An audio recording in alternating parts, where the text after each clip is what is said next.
Cette semaine, on prend un axe assez différent pour votre business. On regarde la phase de relayer nos entreprises. Donc, que vous soyez le cédant, que vous soyez le reprenant, comment est-ce qu'on fait une transition d'affaires en douceur? Et ici, on ne parle pas de chiffres, de comment le faire, les étapes, le tout, mais c'est vraiment le côté humain. Donc, j'ai invité cette semaine une femme que j'adore, Josée Blondin, qui est psychologue organisationnelle, qui justement, elle accompagne des entrepreneurs dans ce parcours-là de céder son entreprise. Donc, sans plus tarder, allons à l'entrevue. Donc, bonjour Josée, comment vas-tu?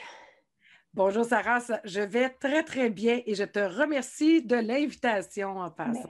un gros merci de l'avoir accepté parce que je crois qu'aujourd'hui, on parle d'un sujet, pas je crois, aujourd'hui, on va parler d'un sujet qui est vraiment important, qui n'est pas dans la business, laisser faire plus d'affaires, faire plus de clients, des choses comme ça. C'est vraiment dans l'essentiel. Mais avant qu'on tombe dans le cœur du sujet, j'aimerais ça si tu pouvais prendre un moment pour te présenter aux gens. Mais en fait, bien sûr, je suis Josée Blondin, je suis psychologue organisationnelle. Et là, juste le titre, ça peut faire peur. Mais moi, je travaille dans les organisations et je suis spécialisée dans le transfert. Donc, non, je ne reviens pas dans toutes les bébites, là. Ce n'est pas ça du tout le rôle de la psychologue organisationnelle. Ma mission à moi, c'est de permettre aux gens de se propulser finalement, propulser leur organisation, se propulser comme individu aussi. Donc, c'est d'assurer la continuité, oui, des entreprises, parce qu'un transfert, c'est une transition, mais c'est également aussi d'assurer la continuité des individus. Alors, j'ai démarré Intersource en 2001 avec cette passion-là qui m'habite encore aujourd'hui. Et j'ai même mis de l'avant aussi Transfert 360 pour encore plus seconder. Et là, aller plus loin, créer une approche collaborative avec plein de professionnels. Puis, merci, puis j'aime ça parce que, puis je voulais vraiment qu'on se parle beaucoup parce que, donc, oui, les gens qui vont nous écouter, c'est des entrepreneurs, puis les entrepreneurs, notre business, elle est vraiment, vraiment reliée à notre identité. Donc, quand vient le temps de la relève, ça l'amène plein de cadeaux, comme j'aime dire. Puis, c'est pas juste, OK, le regarder au niveau financier, ça va beaucoup, beaucoup plus loin que ça. Fait que, si on pouvait commencer, c'est quoi les plus grands défis que tu vois quand les gens, justement, on arrive à l'étape ou on approche l'étape de céder notre entreprise? Mais tu sais, juste ça, là, c'est un méchant pas. Là, le mot de céder, les gens ont l'impression que ça les amène vers leur finitude aussi. Oui. C'est quand même très émotif. Mon plus grand défi, tu sais, c'est rare qu'ils vont se lever le matin et vont dire ah bon, ben tiens, je dois préparer la continuité de mon entreprise. Ben tiens, je vais appeler une psychologue organisationnelle. J'adorerais ça, mais bon, tu le sais. Dans un monde de licorne, oui, mais dans la vraie vie, non. Exactement. Donc, ils vont surtout y aller sur le volet financier, le volet fiscal. À 76 ça le démontre au niveau des statistiques, ils sont accompagnés sur le volet de la fiscalité, le volet financier. Mm. Et pour avoir travaillé, j'avais fait une bifurcation dans mon parcours. Avant d'être ici, j'ai travaillé dans une institution financière et je le certifie, l'humain et les finances doivent étroitement avancer ensemble parce que souvent, on va faire parler les chiffres, mais en arrière de ça, c'est nos émotions finalement. Ben oui, tout Et à le fait. plus grand défi, je dirais, c'est de sensibiliser sur cette préparation-là. Le mot transfert ne devrait pas être associé avec la finitude, mais plus de prendre le temps de se retrouver soi. Tu as mentionné un mot qui est l'identité, puis comment je continue aussi à me propulser comme individu. Donc, avant même de penser aux autres défis, qui est comment je vais assurer ma transition de rôle, la délégation, c'est vraiment en amont comment j'arrive juste à me conscientiser que j'aurai à me préparer à revoir cette identité-là d'entrepreneur, là. Et qui n'est pas à négliger, là, hein? Oh non, parce que c'est ça, tu sais, puis je parle beaucoup sur l'importance des mots et tout, et cette identité d'incarnation-là qu'on se donne. Donc, si mon rôle dans ma vie, c'est je suis entrepreneur, bien, si je ne suis plus entrepreneur, je vois quoi, tu sais? Exact. Je le vois en consultation, là, Sarah, quand je pose la question, mais qui es-tu? Ils vont tous se définir. Je suis président de mon entreprise, je suis un entrepreneur depuis 30 ans, et ainsi de suite. Et là, honnêtement, on peut passer un bon 5 minutes à revenir sur cette question-là. Et ils ont tous le même regard d'une biche sur l'autoroute, finalement. Et as-tu une autre question, José? Là, donc, à quel point c'est fort, cette identité-là, encore plus aussi chez les hommes. Là. C'est super intéressant parce que justement, les deux, on est fascinés par le comportement humain. Donc, c'est ça, tu sais, une transition de business, c'est pas une affaire que, OK, c'est beau, je signe le papier, puis c'est fini, puis je m'en vais chez nous. C'est beaucoup plus. Donc, moi, j'ai l'opportunité de travailler avec des entrepreneurs qui lèguent leur business et aussi la personne qui reprend la business. Si la transition au niveau émotionnel, identitaire n'est pas faite, c'est pas facile pour ni un ni l'autre, tu sais. Exact. Moi, je disais souvent en passant que j'ai changé le discours un peu que la relève, le repreneur doit passer de siège conducteur, de siège passager à conducteur. Ouais. Ça, c'est pas si épeurant que ça. Ça peut avoir des petites émotions, c'est sûr, mais c'est un défi, c'est un challenge quand même d'arriver à pouvoir être conducteur. Le relayeur, notre dirigeant qui doit se préparer dans sa transition, quand je disais avant, toi, tu dois passer de conducteur à passager, je me suis vite rendu compte que là, l'émotion monte en flèche Ah oui. et le bond est ben trop grand. Et que là, j'ai plus revu l'image, puis j'ai dit, ben, imaginons qu'on arrive avec les anciennes voitures où on avait le love seat. Ah oui, la grande banquette. La grande banquette et qu'on a une place qu'on peut aller se retrouver en plein milieu ensemble au lieu de faire un bond. Et cette place-là, c'est une place où c'est plus intimiste. On aura à communiquer, à ressentir les choses, à prendre un temps d'arrêt parce que souviens-toi, cette banquette-là, là, elle avançait tout ensemble. Ben, tu ne peux pas faire ça en conduisant. Là, c'est nécessaire ce temps d'arrêt-là pour voir, ben, OK, on est capable d'assurer une transition là, en douceur finalement. Ah, puis j'adore cette image-là de la banquette parce que oui, quand on parle aux entrepreneurs, puis dire, OK, ben là, maintenant, toi, c'est de partir du conducteur au passager, c'est comme, non. Ben voilà.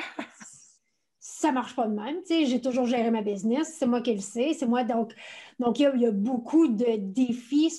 Comme tu dis, la marche est haute. Là, tu sais. Vraiment. Par curiosité, est-ce qu'il y a un temps idéal pour préparer sa relève? Le plus tôt. Moi, je te dirais que ce que je constate dans les cohortes là, que j'ai mis en place au niveau du transfert, ceux qui sont à 5 ans et plus, ben, c'est intéressant en passant parce qu'eux se donnent plus d'options. D'options par rapport au positionnement des repreneurs, mais options pour eux aussi pour se préparer. Parce que c'en est une chose de dire, bon, ben c'est beau, je veux vendre mon entreprise. Ça, là, c'est purement rationnel. Si on n'est pas dans le ressenti, mais quand ça va se vivre, l'émotion est quand même là finalement. Donc, c'est sûr que, tu sais, l'idéal, 5 ans et plus, mais si on est à 2 ans, c'est encore correct aussi. Mais combien que j'en ai, moi, qui m'ont dit, ben, c'est le mois prochain que je pars. Mais on ne se donne pas de chance, là. Donc, et c'est pas juste en termes de temps, on ne sait pas de quoi demain va être fait.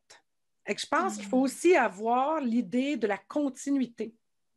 Mais de se dire, ben OK, donnons-nous un filet de sécurité, ce qui va me permettre que quand la transition va arriver, vu que je vais avoir commencé à goûter un certain équilibre, bien, ça va se faire peut-être plus facilement aussi.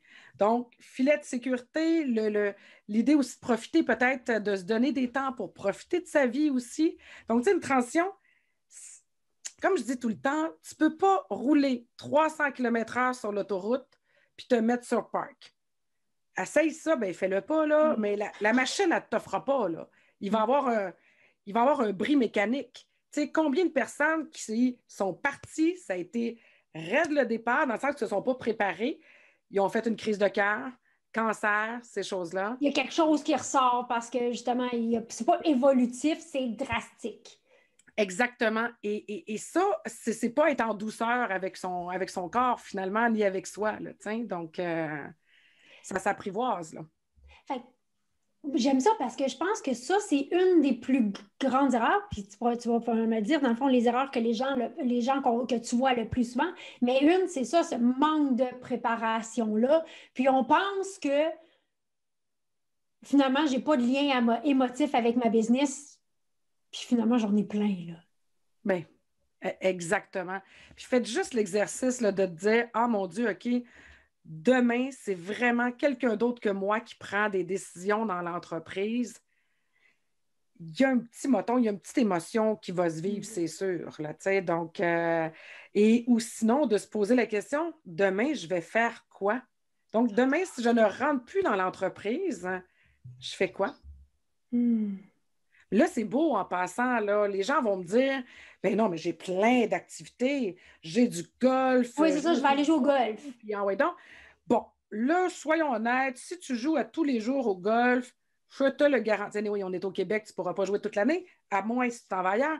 Mais anyways, même si tu t'en allais ailleurs, pense-y.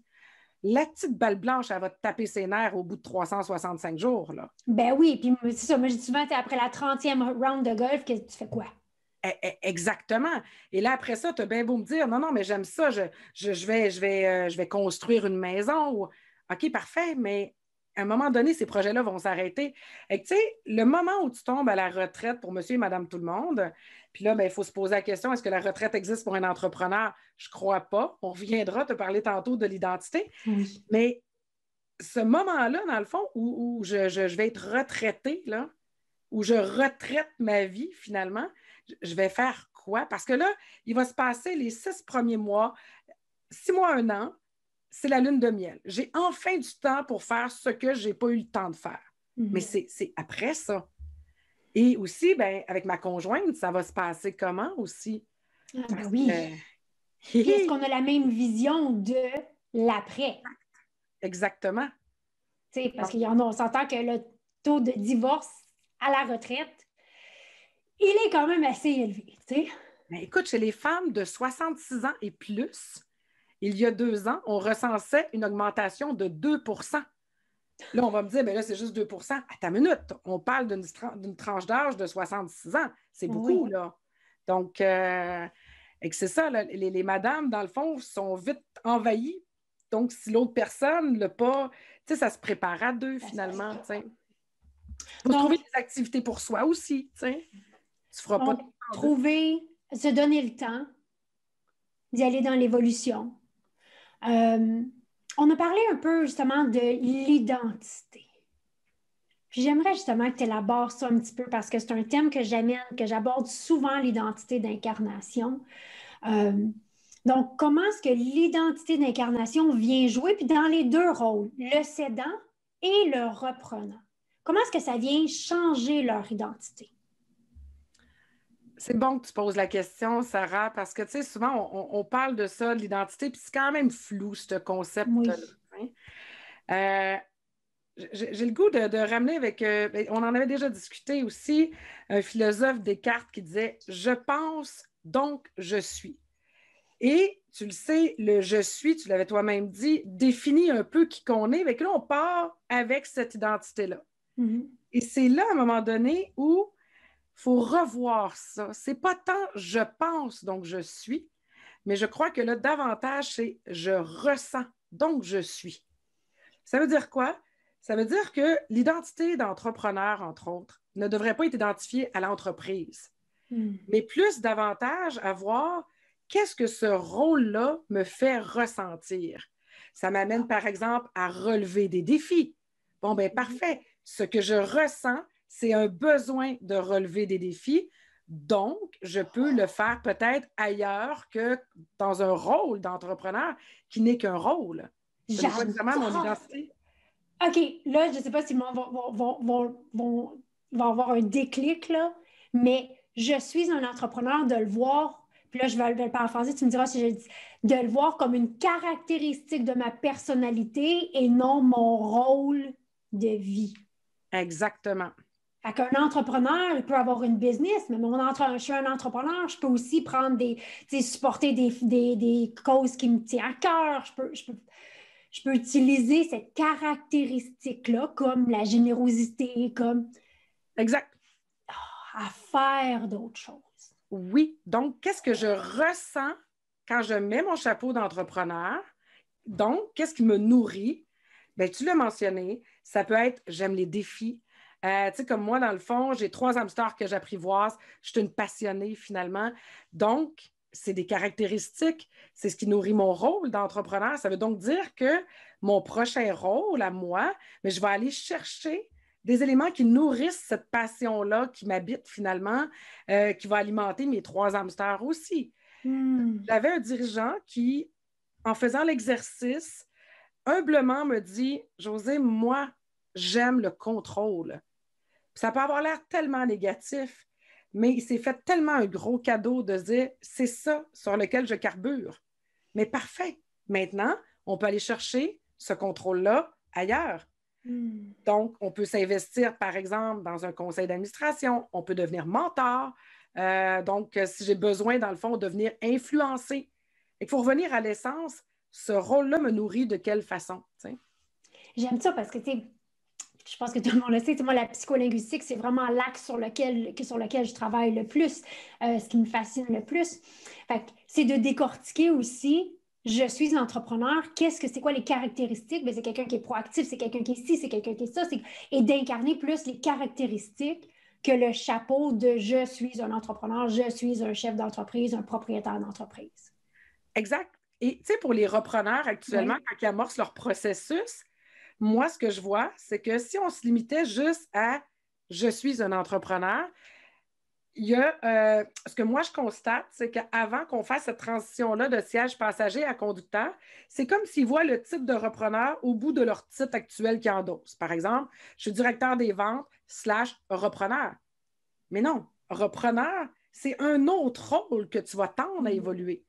Maintenant, va savoir qu'est-ce qui te nourrit dans ce rôle-là pour après ça, mettre ça de l'avant. Donc, et de t'entourer d'une équipe aussi. Alors, par exemple, ce qui te nourrit, c'est de développer des nouveaux marchés et produits. T'aimes l'innovation? Parfait. Ça veut dire que peut-être que gérer une équipe t'alimente moins. Bon, mais c'est tout à fait correct. Tu vas donc t'entourer de personnes qui vont peut-être être capables de gérer l'équipe. Donc, et qu'eux, ça va être leur force qui les nourrit. J'adore ça. Puis encore là, le repreneur peut prendre le même exercice avec décortiquer le mot du rôle, puis dire qu'est-ce qu'il y a là-dedans. Parce que souvent, quand je perçois, c'est que les gens, c'est quand le repreneur va se voir comme second. Exact. C'est d'incarner plus les caractéristiques pour incarner le rôle et pas juste se rattacher à ça. Dire, ah, c'est moi, je reprends la business de mon père, de ma mère ou peu importe. Là. Mais tu as tout à fait raison, Sarah. Puis tu sais, moi, ce que je dis tout le temps, on ne devrait pas voir cédant relayeur et un repreneur. Non, on est maintenant un team d'affaires ensemble. Donc, et c'est en équipe qu'on va avancer. On devient donc partner d'affaires. Donc, le cédant relayeur aura à challenger son repreneur, aura à lui demander son avis, aura à lui donner des défis. Le repreneur aura à comprendre le rythme du relayeur aussi. D'ailleurs, hier, j'animais justement là, un relève et croissant, puis on posait la question à un des membres de la cohorte, puis on disait, tu sais, est-ce que les repreneurs, on hérite trop vite? Il dit, c'est pas qu'on est trop vite, c'est qu'on est enthousiasme. Oui. Donc, et on doit comprendre que l'autre n'a peut-être plus cet enthousiasme-là, là, parce qu'il veut ralentir, il veut retrouver son énergie. C'est là qu'il faut, dans le fond, juste prendre le temps de se redéfinir. T'sais. Oui, puis tu sais, de mesurer aussi mon enthousiasme pour pas que l'autre personne le prenne, le cédant, le prenne comme un enthousiaste de te mettre dehors. Exact, exact.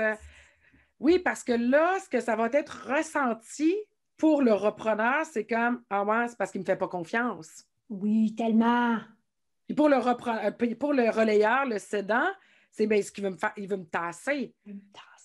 Et c'est pour ça qu'on dit que c'est important d'être accompagné parce que pour prendre un pas de recul sur toutes ces émotions-là qui peuvent être ressenties, qui sont à la base de nos perceptions, nos croyances aussi. Oui. Donc, et tu le sais, les croyances, ça peut être soit des croyances qui sont propulsantes ou limitantes. T'sais.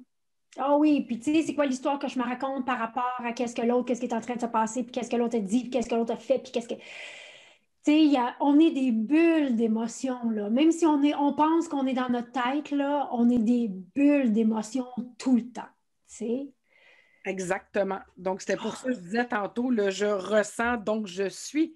Alors, si je me connecte à mes émotions, ce qui est à la base au départ, hein, qui avait été amené, était longtemps, on avait cru que c'était le quotient intellectuel. Après ça, on a amené les notions d'intelligence émotionnelle. Mhm. Donc, et là, on est en train d'amener tout le volet de l'intelligence relationnelle. C'est sois conscient de toi, tu vas être conscient de l'autre. T'sais. Mais pour ça, sois capable de nommer tes besoins.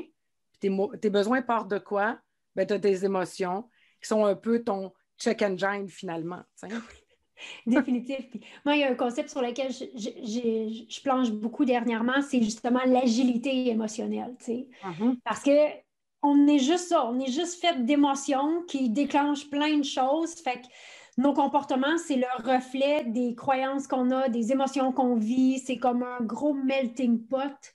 Puis c'est pas vrai qu'on est tout le temps rationnel, c'est même jamais vrai. On s'entend là-dessus. Non, mais tellement. Fait que, je veux dire, on aurait pu passer des heures.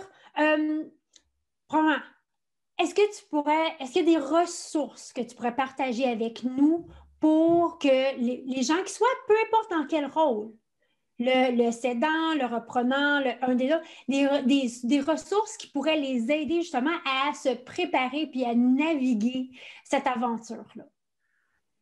Je pense que pour le repreneur, c'est de faire, et repreneur et cédant, hein, de voir justement qu'est-ce qui me nourrit dans le rôle futur pour le repreneur de dirigeant, pour le dirigeant de prendre un pas de recul pour voir qu'est-ce qui me nourrissait, donc finalement, et qu'est-ce que j'ai le goût de retrouver. Donc, j'ai le goût de dire que c'est des exercices quand même d'introspection, là, tu sais. Aussi, de pouvoir faire, moi, ce que j'aime beaucoup en passant quand on veut avancer, je le fais moi-même annuellement, qui est une lettre à moi-même. Donc, la lettre à moi-même, c'est que, et c'est de prendre un temps d'arrêt. J'ai le goût de dire ça. On ne prend pas assez souvent ces temps d'arrêt-là pour reprendre une photo de nous et ce qu'on veut.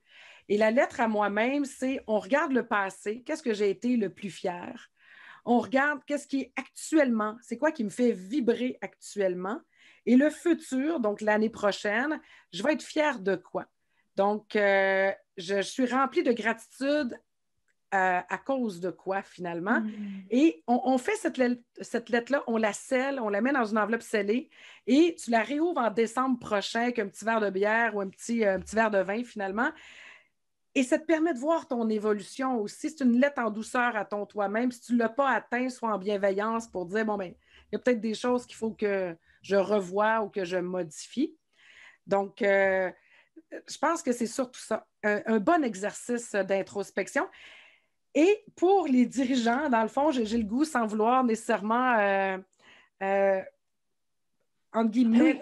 plugger mon livre, mais Oh, plug-le, il est magique, oui. l'après-Inc, finalement, qui est comment je planifie mon après-Inc. C'est, on a voulu, je l'ai coécrit avec d'autres auteurs, c'est vraiment un livre humain. C'est même pas sur le volet technique des choses. C'est plus, c'est quoi les émotions que je vais vivre au moment où je vais commencer à planifier mon après-Inc. C'est quoi les questions que je peux commencer à me poser et qu'est-ce que je vais faire pour après ça rebondir? Parce que oui, je vais rebondir, mais on doit passer à travers ça. Dans le sens qu'on doit passer à travers ça, c'est on doit oser. On doit oser avoir cette place-là de dire je laisse une place au vide et je fais confiance en la vie, si je peux dire ça comme ça. J'adore ça parce que moi, oser, c'est mon mot de l'année en passant. Fait que, je ne l'avais pas dit, mais oser, c'est mon mot de l'année. Tu sais.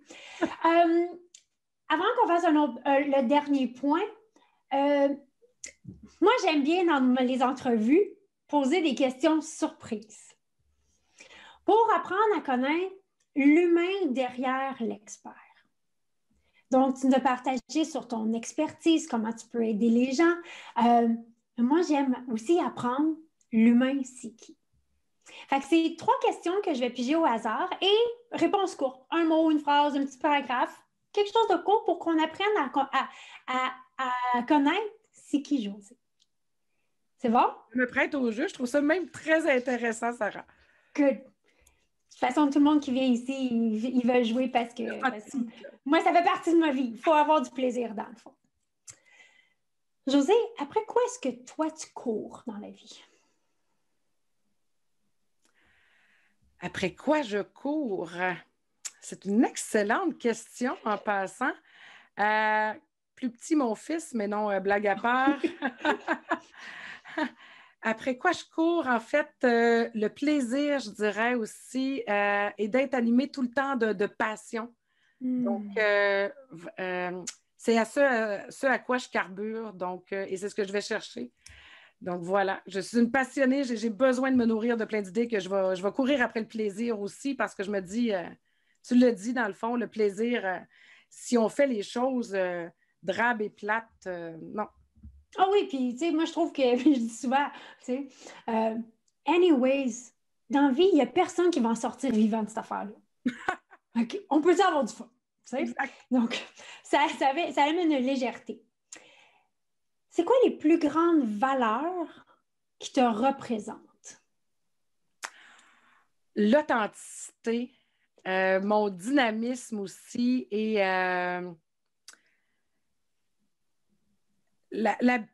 d'avoir le profond désir aussi de vouloir faire avancer les personnes aussi dans leurs enjeux humains. Là, c'est ça. Je suis une passionnée, mais j'ai à cœur beaucoup, beaucoup les autres personnes qui m'entourent aussi. Donc, je pense que c'est un élément qui nous rejoint beaucoup. Puis, tu sais, avant qu'on clique pour commencer à enregistrer, tu sais, nous autres, on jasait. Puis, justement, c'est toujours comment est-ce qu'on peut aider les gens. Et, ah oui, ça drive beaucoup. Parfait. 3e question. Qu'est-ce qui te fait le plus peur dans la vie? C'est drôle, j'ai pas, à part les araignées, là, mais j'ai pas vraiment de peur parce que je trouve que c'est les peurs qui sont limitantes. Et quand j'ai ce discours-là, je vais prendre un pas de recul et là, je vais plus amener mon autre petite voix finalement, pas à rationaliser, mais à faire voir que, tu sais, elle n'a pas lieu d'être, cette peur-là. Donc, et que je suis plus, j'avance easygoing, je fais une confiance véritablement à la vie, finalement, parce que je trouve elle sait nous apporter ce qu'on a de besoin. Il y a plein d'hasards dans la vie, plein de synchronicités que absolument, absolument. Josée, un énorme merci. On aurait pu passer des heures. Bien, on le fait déjà, là. Mais on aurait pu passer des heures à jaser ensemble. Dis-moi, les gens, ils peuvent te trouver où sur le web? En fait, soit via l'entreprise Intersource que j'ai ou transfert360.com. Et tous ceux qui amorcent leur transfert pourraient justement aller sur transfert360.com. Il y a un petit diagnostic express, c'est gratuit, ils peuvent le passer. Ils vont même recevoir aussi des pistes d'action, des recommandations qui pourraient mettre de l'avant dès maintenant. Mon désir, c'est de favoriser l'avancée des continuités au Québec. Donc, voilà. J'adore. Puis il y a également ton livre. Ton livre se trouve dans toute bonne librairie. Et tu as aussi un programme. J'aimerais ça que tu en glisses peut-être un mot de ton programme justement d'accompagnement. Bien, merci, Sarah, de le soulever. En fait, c'est un mastermind en transfert d'entreprise que j'ai créé avec les gens qui veulent avancer à leur rythme aussi, mais qui ont le goût de se faire challenger par d'autres cédants, d'autres repreneurs. Avec le mastermind, la cohorte de l'Académie Transfert 360, les gens vont avoir leur plan d'action de transfert, des tests aussi à la relève, se faire challenger un peu au niveau de leur objectif de vie, relève et repreneur et relayeur, excuse-moi. Et par la suite, pendant 6 mois, c'est une formation, c'est énormément sur le volet humain. Par exemple, l'identité, les rôles de chacun, le développement de la pensée stratégique. Donc, pendant 6 mois, c'est un thème de formation et 2 heures de coaching, cédant d'un côté, repreneur de l'autre. C'est vraiment du co-développement. Et ce que je constate actuellement, c'est que les gens, ça les propulse parce que il voit aussi la réalité qui est partagée par d'autres entrepreneurs et que c'est cette force-là de cerveau collectif, là, et que c'est franchement génial quand les gens avancent dans toute leur authenticité aussi, là. Puis, tu sais, j'aime beaucoup le concept. C'est pour ça que je t'ai demandé d'en parler parce que, tu sais, on pense tous que, tu sais, les entrepreneurs, ils sont tous isolés, puis ils pensent tous qu'il y a juste eux qui vivent ça. Mais, tu sais, le décor, il change, les couleurs changent, mais fondamentalement, on vit toutes la même chose. Exact. Puis ce qu'on se constate avec la cohorte, c'est qu'inévitablement, les gens vont gagner du temps. Les gens vont avancer dans leur transition parce que justement, il y a des belles prises de conscience qui se font aussi, partage d'expériences avec d'autres. Et les repreneurs sont aussi ailleurs parce qu'ils se voient endosser ce rôle-là ou ils ne se voient pas endosser ce rôle-là, puis c'est correct, ils se voient comme employés clés. Parfait, ça nous donne d'autres options, là, tu sais. Donc, il y a une belle synergie qui se crée et ça propulse à un autre niveau. J'adore, j'adore. Donc, les gens vont mettre les coordonnées sous la vidéo pour absolument les gens puissent aller explorer, voir justement, aller chercher cet accompagnement-là. José, un énorme merci d'avoir accepté mon invitation. Merci pour tous les conseils, les pistes, les ressources également que les gens peuvent aller, soit que ce soit le relayeur. J'aime beaucoup ce terme-là, le relayeur, ou le repreneur pour vraiment qu'il y ait des belles transitions dans une dynamique, dans une douceur, beaucoup plus que juste la business. Tellement.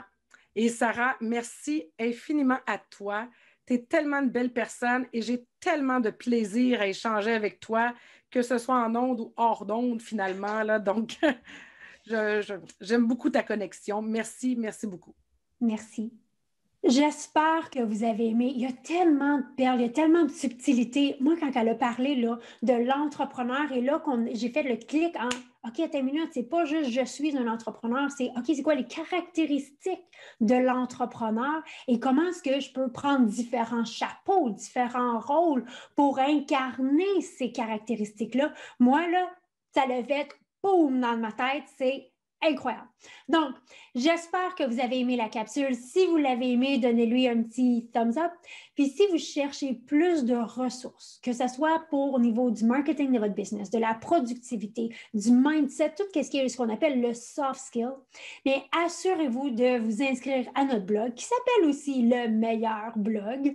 Donc, à chaque semaine, je partage avec vous des ressources sur un de ces 3 piliers-là pour justement avoir une business qui gère comme une business, d'avoir un marketing qui est aligné avec ce que nous, on veut bâtir comme business et avoir un mindset de feu aujourd'hui et à long terme aussi dans nos business. Donc, assurez-vous de nous rejoindre.